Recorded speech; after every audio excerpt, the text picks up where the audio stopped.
4월 10일 목요일 광야의 목자입니다. 오늘 우리에게 주시는 살아있고 항상 있는 하나님의 말씀은 누가복음 21장 5절로 19절 말씀입니다. 어떤 사람들이 성전을 가리켜 그 아름다운 돌과 헌물로 꾸민 것을 말하며 예수께서 이르시되 너희 보는 이것들이 날이 이르면 돌 하나도 돌 위에 남지 않고 다 무너뜨려지리라. 그들이 물어 이르되 선생님이여 그러면 어느 때 이런 일이 있겠사오며 이런 일이 일어나려 할 때 무슨 징조가 있사오리까? 이르시되 미혹을 받지 않도록 주의하라. 많은 사람이 내 이름으로 와서 이르되 내가 그라 하며 때가 가까이 왔다 하겠으나 그들을 따르지 말라. 난리와 소요의 소문을 들을 때 두려워하지 말라. 이 일이 먼저 있어야 하되 끝은 곧 되지 아니하리라. 또 이르시되 민족이 민족을 나라가 나라를 대적하여 일어나겠고 곳곳에 큰 지진과 기근과 전염병이 있겠고 또 무서운 일과 하늘로부터 큰 징조들이 있으리라. 이 모든 일 전에 내 이름으로 말미암아 너에게 손을 대어 박해하며 회당과 옥에 넘겨주며 임금들과 집권자들 앞에 끌어가려니와 이 일이 도리어 너에게 증거가 되리라.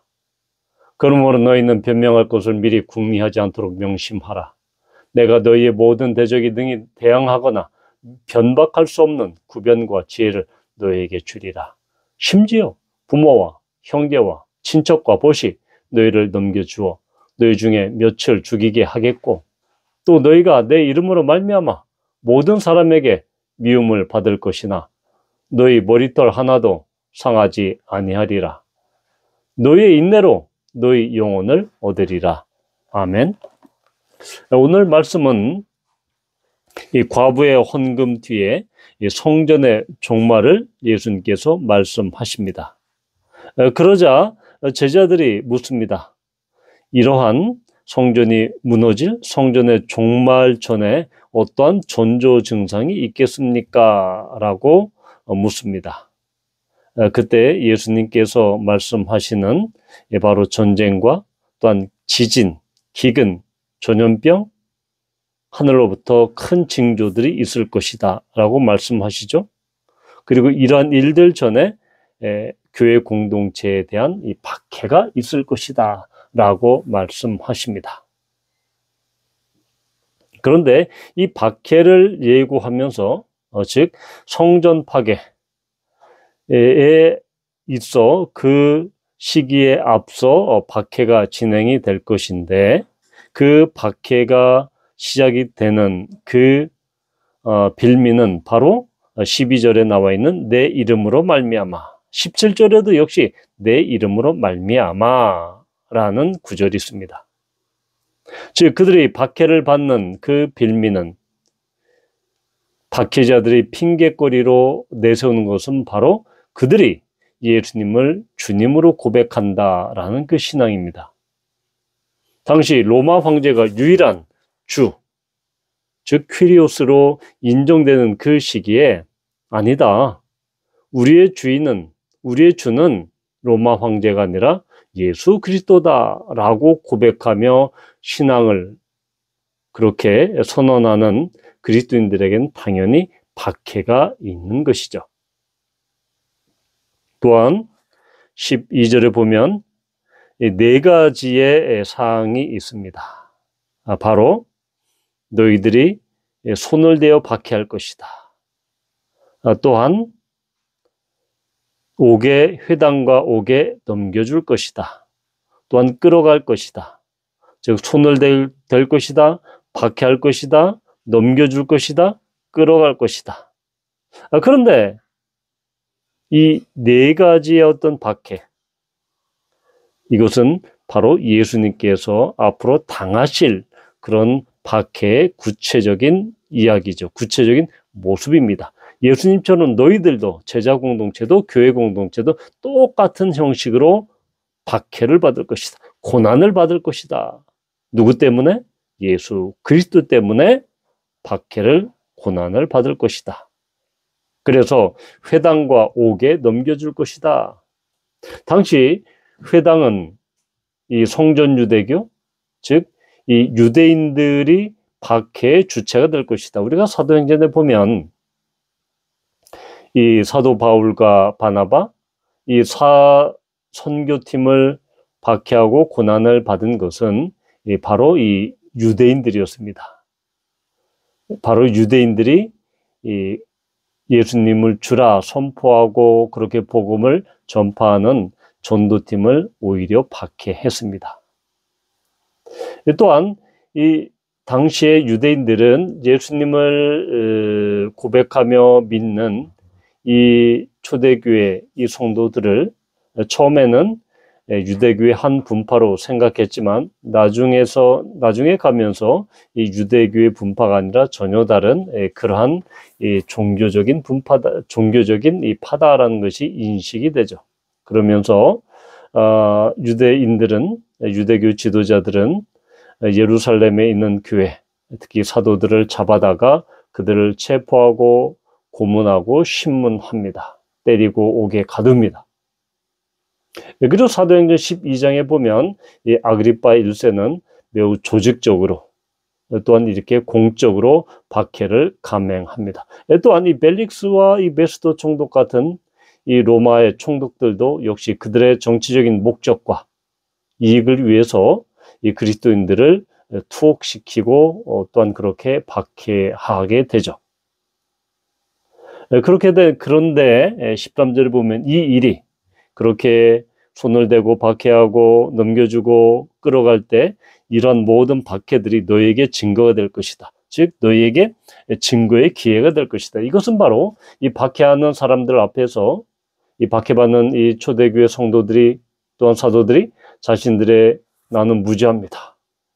그래서 이 복음에 대해서 그 정당함을 변론하고 이야기하게 되므로 그들 앞에 이것은 하나의 이 증거의 기회가 될 것이다 라고 이야기합니다. 그러니까 이 박해는 결과적으로 제자들을 박해하는 이 당시의 집권자들 또한 이 권력자들에게 증거가 된다라는 것입니다. 실제로 우리는 사도행전을 보면 사도 바울이 또한 로마의 총독 앞에서 또한 심지어 이 로마 황제 앞에서 복음을 변론하는 모습을 우리는 보게 되는 것입니다. 이것이 바로 오히려 박해가 증거의 기회가 되는 놀라운 하나님의 은혜다라고 볼 수 있습니다. 이런 박해 때 예수님께서는 지혜와 구변을 주실 것이다. 구변과 지혜를 너에게 주실 것이다 라고 15절에서 말씀하고 있습니다. 예수님께서는 이미 이 앞에 12장 누가복음 12장 11절과 12절에서도 그렇게 말씀하신 바가 있습니다. 거기에 보면 사람이 너희를 회당이나 외정자나 권세 있는 자 앞에 끌고 가거든 어떻게 무엇으로 대답하며 무엇으로 말할까 염려하지 말라. 마땅히 할 말을 성령이 곧 그때 너에게 가르치시리라 하시니라. 즉 성령께서 그 할 말들을 생각나게 하시고 또한 지혜를 주실 것이다 라고 말씀하고 있습니다. 그렇기 때문에 너희들은 거기에 대해서 염려하지 말라, 준비하지 말라 라고 말씀하고 있는 것입니다. 이것은 단순히 이 반대자들, 대적자들, 핍박자들 앞에서, 박해자들 앞에서 변호할 말 미리 준비하지 마. 그렇게 하지 않아도 돼. 라고 이렇게 격려하신 것보다는 너희들은 준비하지 않는 것으로 그렇게 명심하라. 마음에 두라. 라는 이 명령입니다. 상당히 강력한 명령이죠. 그것은 바로 성령께서 너에게 할 말을 입에 붙여주실 것이다. 라는 것입니다. 그러면서 이 박해의 형태는 바로 이 부모와 형제, 그리고 친척과 친구들, 바로 이 가까운 사람들이 배신하게 될 것이다 라는 것을 말씀하고 있습니다. 이미 예수님께서는 이 12장에서 누가복음 12장에서 바로 이 예수님 자신 때문에 제자들의 가족 간에 분쟁이 일어날 것이다, 분리가 일어날 것이다 이미 예언하셨죠. 이 타키투스라는 역사가에 의하면 주후 64년에 이 네로 황제가 기독교인에 대해서 대대적인 박해를 실시합니다. 그때 체포된 그리스도인들 가운데는 다른 그리스도인들을 밀고 하거나 고발, 즉 이 그리스도인이 그리스도인을 고발하고 밀고 하는 그런 내부 고발자가 있었다라는 것을 타키투스는 이렇게 기록합니다. 이런 것처럼 공동체 내부 또한 가족 간의 이러한 밀고와 마치 밀정이 그렇게 흥행했듯이 이렇게 배신이 있을 것이다 라는 것입니다. 그런데 이러한 박해 상황에서 18절에 너희 머리털 하나도 상하지 아니하리라. 매우 앞에 박해 상황, 핍박의 상황을 고려하면 아니 어떻게 머리털 하나도 상하지 않지? 매우 이해하기 힘든 그러한 이 이야기가 나옵니다. 이것은 바로 이 절대적으로 안전보장해 주겠다. 머리털 하나도 상하지 않고 다치지 않게 해주겠다라는 것입니다. 사실 이 표현은 유대인들에게는 익숙한 어떠한 이 속담 같은 격언과도 같은 그런 표현입니다. 이 성경에서 머리카락은 주로 사람이 셀 수 없고 측정할 수 없는 아주 작은 단위를 우리는 머리카락이라고 이야기하죠. 그래서 이 세밀하고 정교한 걸 나타낼 때 이 머리카락이란 표현이 나와 있습니다. 그래서 예수님께서는 너희는 머리카락 센 바 된 사람들이다. 그럴 때는 하나님께서 너희 머리카락, 너희들이 셀 수 없는 그 정교한 세밀한 세심한 그 부분까지도 하나님께서 너희를 지켜주시고 안전하게 거하실 것이다 라는 것이죠. 바로 이러한 표현이 어떤 안전의 개념과 함께 이렇게 사용되게 되면 그만큼 안전보장이 확실하다, 그것을 담보한다 라는 의미가 되게 됩니다. 그런데 이상하죠?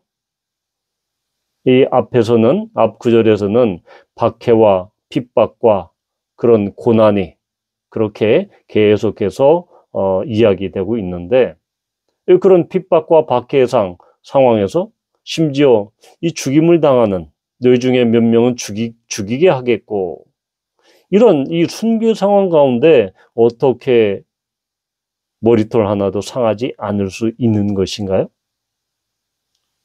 바로 앞에 핍박과 박해 상황과 이것은 충돌이 되는 것처럼 보입니다.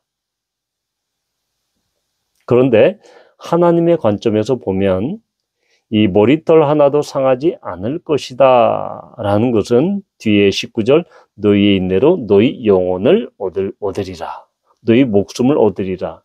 이 이야기는 결국은 박해와 핍박의 상황에서 교회 공동체와 성도들이 이 박해를 받고 그 중에서 순교하는 사람까지 몸이 완전히 목숨을 잃는 사람까지 성도가 생길 것이지만 하나님의 관점에서 보면 그렇게 육신이 해를 입고 고문을 당하고 또한 그 골병이 들고 심지어 죽기까지 할지라도 그들에게 약속한 영원한 생명은 조금도 상하지 않을 것이다.